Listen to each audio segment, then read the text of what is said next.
खूब बजेबे डीजे बीजे मार धार होते कहीं जे भाई जेबे फायर के टार छौड़ी मोगी गोरे गोरे सेला फीकी चेबे जोरे छिए हम छौड़ा यसमा खूब बजेबे डीजे बीजे मार धार होते कहीं जे भाई जेबे फायर के टार छौड़ी मोगी गोरे गोरे सेल्फी साइड के खिंचबे जोरे छिए हम छौड़ा यसमा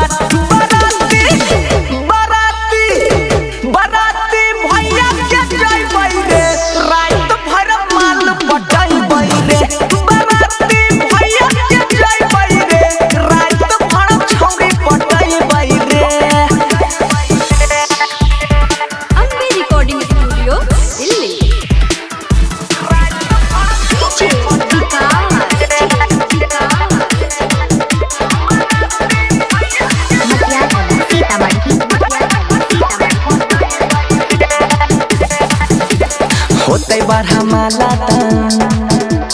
फोड़बै पराका रे खुशी के माहौल छै धूम धड़ाका रे होते बड़ा माला फोड़बै पराका रे खुशी के माहौल छै धूम धड़ाका रे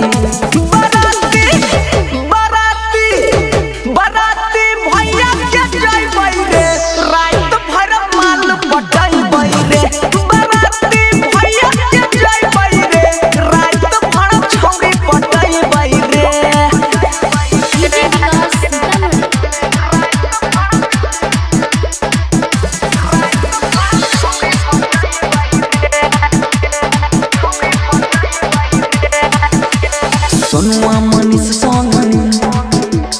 पीके रहबै टाइट रे साली के ढोरी पर बारबै लेजर लाइट रे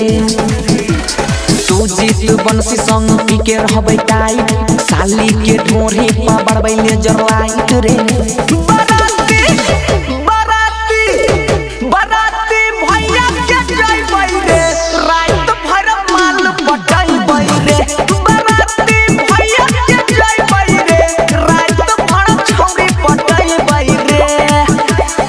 डीजे मार धार होते कहीं जे भाग जेबे फायर के टार छौड़ी मोगी गोरे गोरे सेल्फी साइड के खिंचबै जोड़े छिए हम छौड़ा यसमा